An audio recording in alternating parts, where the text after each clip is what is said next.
Hey guys, how are we doing? Back with another video from Nux Taku, and we have a video either called The Biggest Assholes in Anime or No One Understands Anime Assholes. The title's changed twice over the last day, I do believe. So it's one or the other. It's whatever I've put in the thumbnail and the title. So let's check this out, shall we?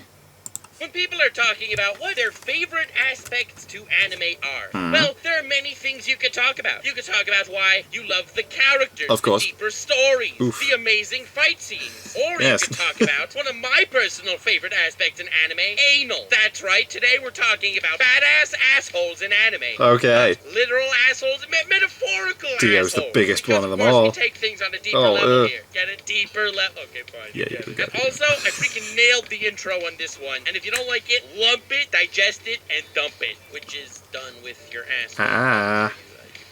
Good, very good. But jokes aside, maybe it's because I relate to them on a spiritual level, but I've always been drawn to the assholey characters.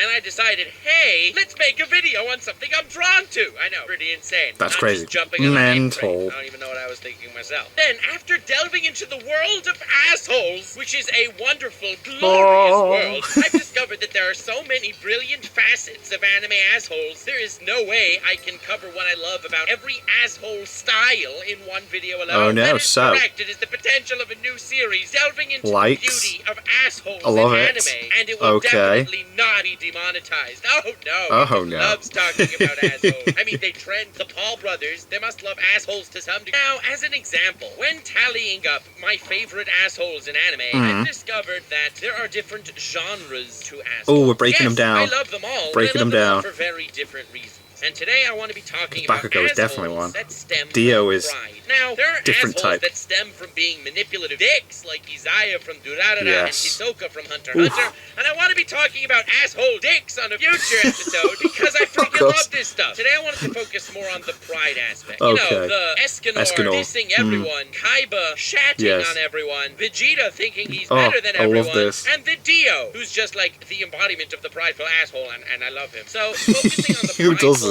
asshole department, I figured calling this video the most badass assholes in anime is very accurate of this, and smash that like button because enough likes, and hell yeah, You get we'll a be part talking about two. the most manipulative assholes in anime and why they're amazing as well. Also subscribe to know when that comes out. That would be dope. Do I want it. some plugging, hit the freaking bell because, you know, you don't get notified without the bell, and I'm starting to stream on Twitch, hopefully. We're having to add a lot more stuff into this. Very cool, Nux. Very cool. Thank you. Not the badass asshole, just like plain asshole. But discussing the prideful assholes, as I like to call this little sect of assholes. I can't believe I'm making literal analysis videos analyzing assholes. How far we've come as a species, women and gentlemen. We have really evolved. Let's jump into some assholes. Not literally, of course, because that would be very strange to do on a YouTube video. And the first one I would like to talk about is Vegeta, actually, because I feel like I could branch off from him to the others in a light that will help me express why I love these characters so much. He's now, amazing. on a superficial level, assholes are fantastic. I mean, without them, it would make pooping a hell of a lot more complicated. It would be difficult. Also, the inherent smugness to the prideful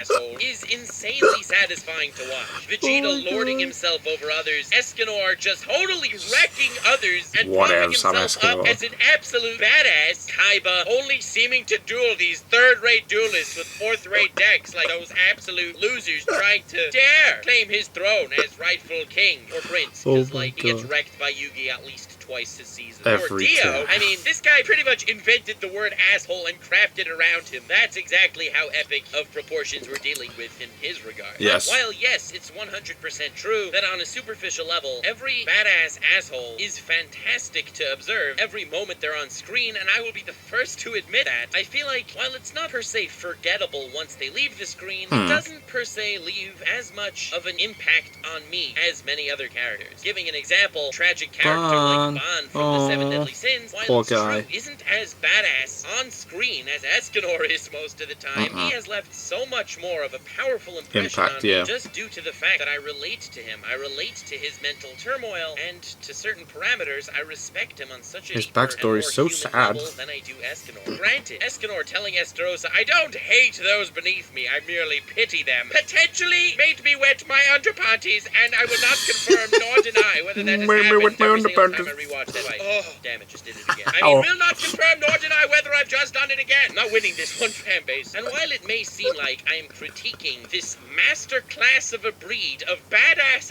assholes, I would like to clarify that is very much not the case at this given moment in time. I am merely expressing that purely being a prideful badass asshole does not cut it to make a character memorable and truly classic. The characters I've mentioned thus far being Vegeta from Dragon Ball, Kaiba from Yu-Gi-Oh!, Dio from JoJo's, and Lord Escanor from the Seven Deadly Sins are all characters I would consider legitimate masterpiece characters. I love all of them entirely and would change very little to each of them, aside from the fact that I wish I could have seen more of all of them. I mean, I'd be down for like OVA spin-offs with Escanor. I'd be super thrilled for a direct sequel to the original Yu-Gi-Oh! Series. I'm so excited for the infinite reincarnations of Dio and JoJo's. And come on, bitches, let Vegeta win one goddamn fight in the freaking series. Don't give it to freaking Kakarot, okay? So, the point I'm trying to make is, there is something that makes certain badass assholes stand out as tremendously wonderful characters, while some badass assholes are merely forgotten in time. Characters that don't, per se, mean something close to me, and don't manage to become these legendary characters that some others are. Now, the difference to this all is very, very simple. If the character's entire being is merely an embodiment of this prideful, badass, assholey nature, the character cannot proceed to actually become wonderful. As a simple example, Zamasu from Dragon Ball Super is the most prideful, disgustingly annoying villain of all time. People say all Dragon Ball villains are the same. Nah, fam. They clearly didn't see Dragon Ball Super, because Zamasu's way worse than all the rest of them. And also Frieza's amazing. He's an example of pride, yes, but he's not exactly a prideful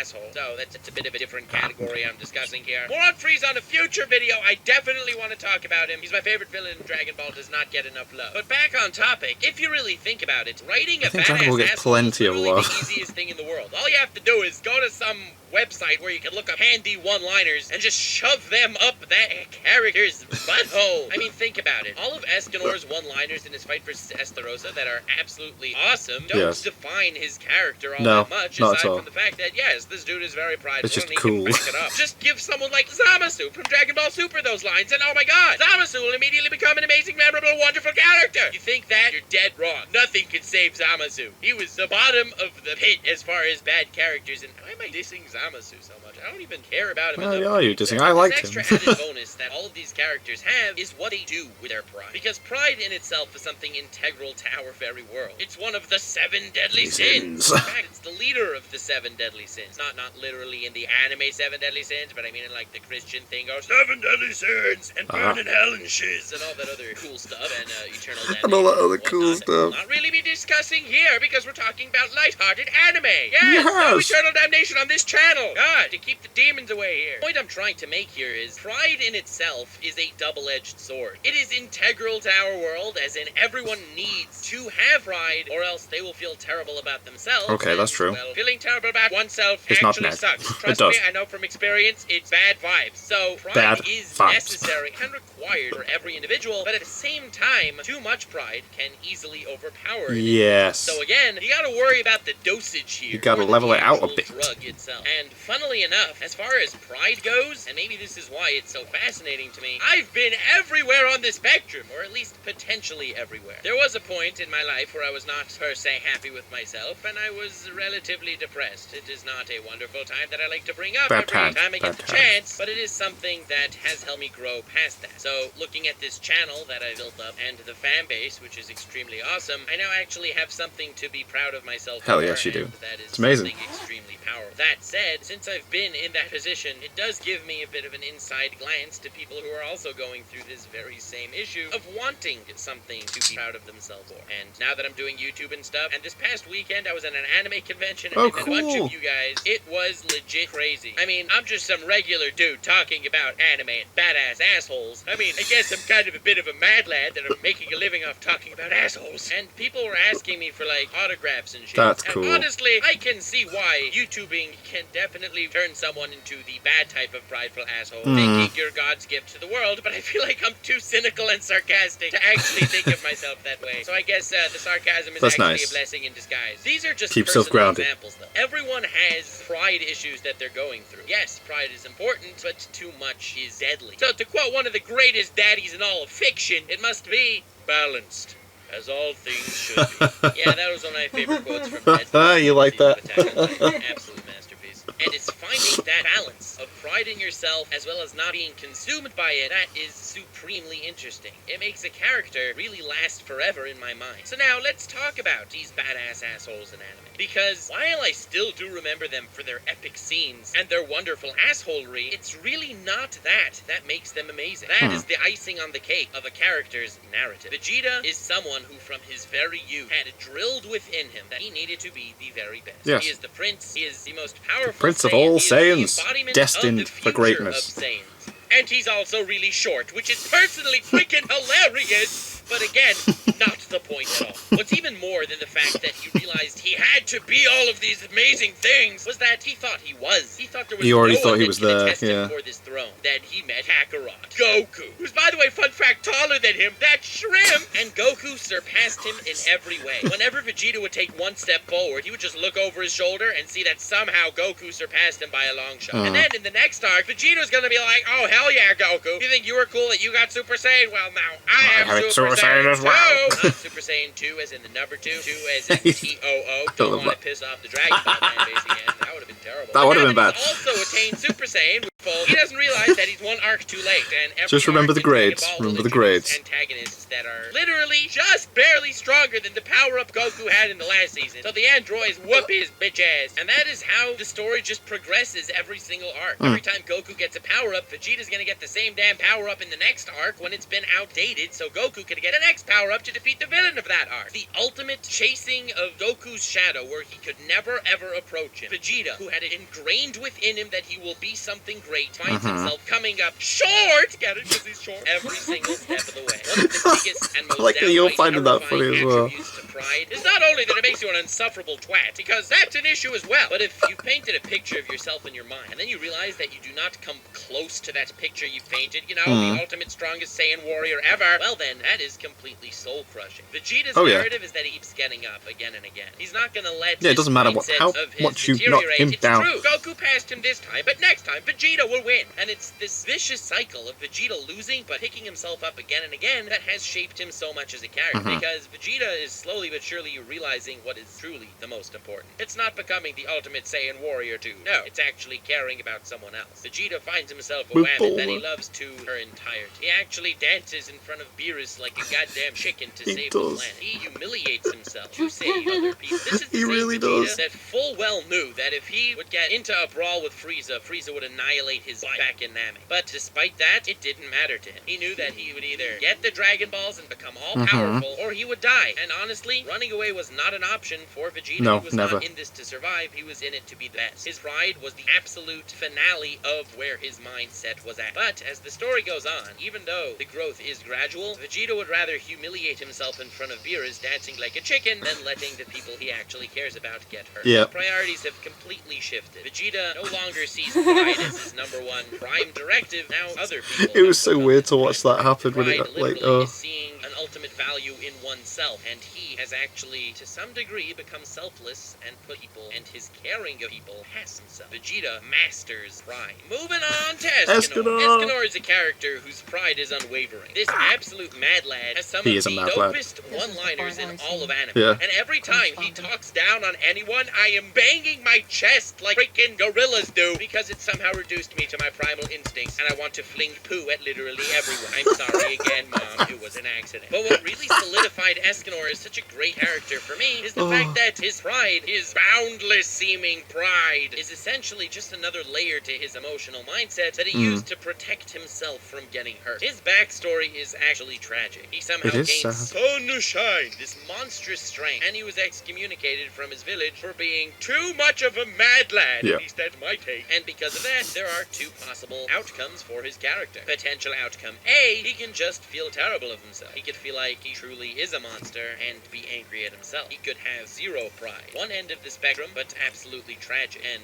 on the other end of the spectrum, he can become Oru Pride, infinite pride. They didn't like him because he's too awesome, not because he sucks. And funnily enough, his night version is zero pride, and his day version is his pride cranked up to 100%. Just like as prideful as you could be. There is no happy medium for Lord Escanor, even though, as Doctor Strange said in Teletubbies, it must be balanced, as all things should be. And it's these two mindsets that were chemical reactions to him being excommunicated by his family and friends that spawned Oru Braitu and Smoru Braitu. His pride in day form, as well as his lack thereof in night form, both come from tragedy. Both were spawned naturally from a very, very sad past. The reason why I love Seven Deadly Sins so much is because on a character level, so many of the core themes of the main cast are surpassing yourself, feeling good about yourself, and succeeding to be victorious against your own mental baggage, and Escanor doesn't matter how hard you've had it, you can still get there. One of my favorite characters of all time. This is why when Escanor looks down at his opponents, it is of extremely badass proportions. It is manga spoilers, so I won't say any of the specifics, but Day Escanor was able to give away his pride to Mael, and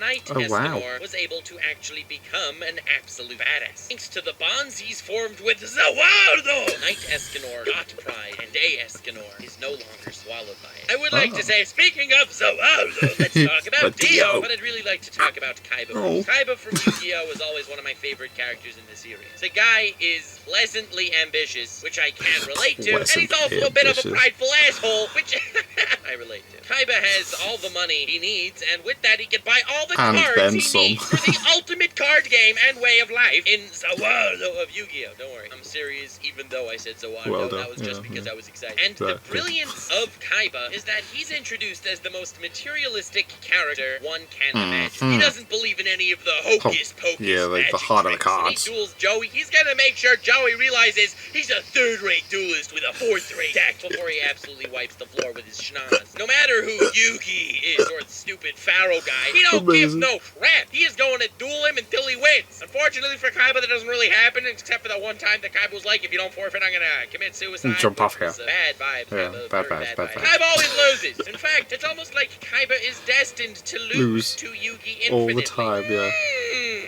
What is it that I could be referring to here? Very interesting. One of the core themes in the original Yu-Gi-Oh! Series is fate and destiny. How all the characters that we're seeing throughout the entire series are sort of reincarnations of what they were 3,000 years ago. The ancient Egyptian god, Pharaoh. And can I just say, the original Yu-Gi-Oh! Is underrated. It is actually amazing. So good. And most people just remember it as like a kid's show, and I don't like them because it was really a kid's show and it was amazing as a kid's show, but it's actually still freaking dope. The moment that I would really like to talk about slightly more at length in the Kaiba segment is his duel against Ishizu in Battle City. Kaiba at this point is revved up and ready to go with the greatest deck of all time. Slight hyperbole on my part. He's gonna duel his opponents, he's gonna win, he's gonna take their god cards, and he's gonna become like freaking epic, even though having 3 god cards in one deck spells disaster. Decks that's way too many tributes, but not the point. He ends up dueling Ishizu, and Ishizu can see the future, which some people would call cheating, but in Yu-Gi-Oh! We'd consider just Heart of the Cards for some odd reason. Because Heart of the Cards has become synonymous with cheating in Yu-Gi-Oh! We don't ask questions. And since Ishizu can see the future, she put a bomb in one of her monsters, knowing that Kaiba would use Soul Exchange and tribute one of her monsters to tribute summon Obelisk the Tormentor. And Kaiba actually does, because she can see the future, which is again not cheating, just clarifying that women don't cheat ever. And now he has Obelisk with a bomb inside of him. Obelisk, that when he actually decides to attack with Obelisk, Obelisk will then explode, even though he cannot be targeted. But hey, we don't ask questions. Rules in Yu-Gi-Oh! Are different than rules in Yu-Gi-Oh! What? And then Kaiba gets a pretty crazy vision. That's why Kage did a video on This really crazy vision of Kaiba's shows his incarnation in the past, where he was dueling against Yugi, and eventually becomes Yugi's servant, and his mighty servant was the Blue Eyes White Dragon. This is one of my favorite scenes in Yu-Gi-Oh! Just listen to some of the music, look at this actual moment, and tell me it's not badass.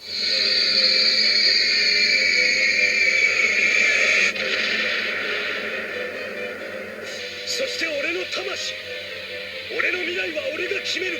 オベリスクよ、ガジェットソルジャーよ。And right after he has this flashback, where he sees how his ultimate servant is destined to somehow be the Blue Eyes White Dragon, he then sacrifices Obelisk the Tormentor to summon Blue Eyes, and with that Blue Eyes, he attacks Ishizu and wins because Obelisk had that bomb inside of him, not Blue Eyes. It's because of that extra additional, seemingly unnecessary move, where he's potentially even putting himself in more danger, because Obelisk can't be destroyed by spells or traps when Blue Eyes could. But still, because of that vision, he changed his game plan to win by attacking with Blue Eyes White Dragon. I love that scene so damn much, and it says so much for Kaiba's character. Kaiba's entire narrative throughout the series, and this is potentially why I love him so much as a character, is that he is the ultimate cynic. I am a very cynical person by nature. It is not super easy to convince me of things that I don't believe in myself, which is a good attribute as well as a bad one sometimes. Admittedly, that is the case. Kaiba is definitely a cynical asshole. And so, when Yugi's like, there is dark forces at work here. Fate has already decided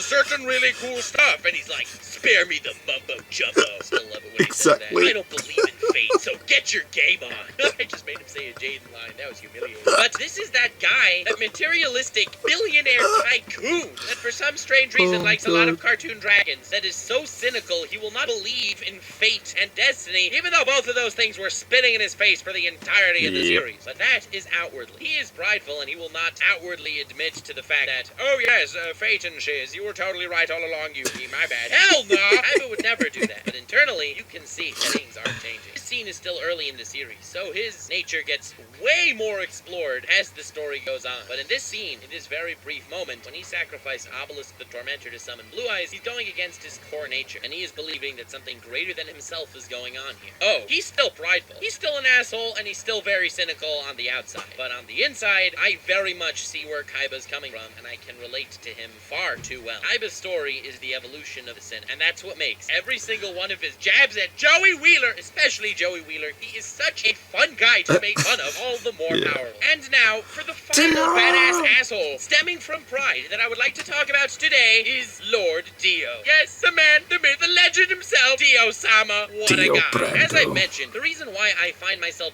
loving badass assholes is that aside from being complete badass assholes, they each actually find themselves throughout the story. Whether it's Vegeta, Kaiba, or Escanor, they all go through massive character development that I can very much relate to on a human level, aside from being absolute mad lad goddamn units of badassery. As Dio, on the other hand, has absolutely no redeeming qualities whatsoever. He has no character growth. This guy is an asshole through and through to the core. He From is the very moment we meet him. Scum of a human being, and we all still love him. And that's because the vibe of JoJo's Bizarre Adventure is something unlike anything else. JoJo's could be as flamboyantly manly as it wants, and it will be as badass as it can get. Thanos can eat his heart out because Dio is actually inevitable. No matter how many times you want to get rid of him, no matter how many of his incarnations you want to dispose of, he will always be back. You can decapitate him and throw his head in the ocean, and he will be the antagonist of a future season of JoJo's. You could goddamn reset a universe, and he'll come back as the incarnation of a freaking dinosaur. There is no end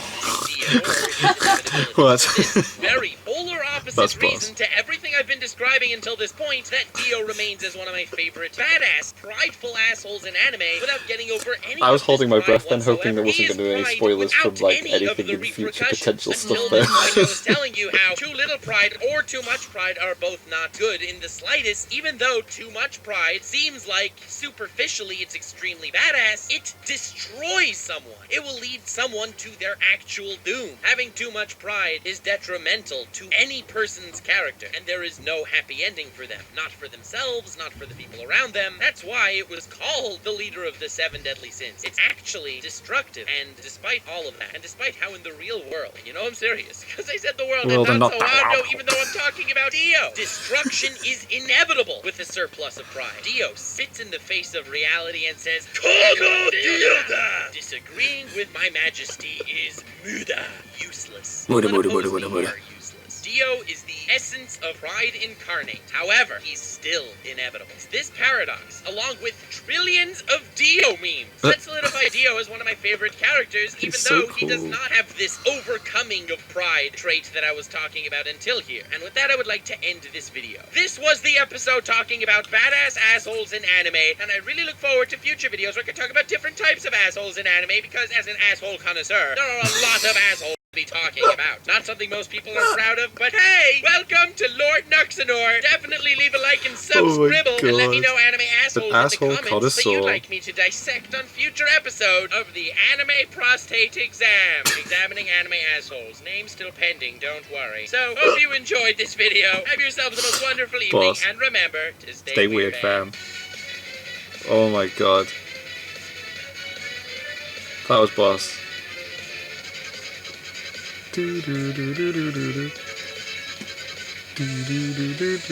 I missed the old outro. I still like this one though.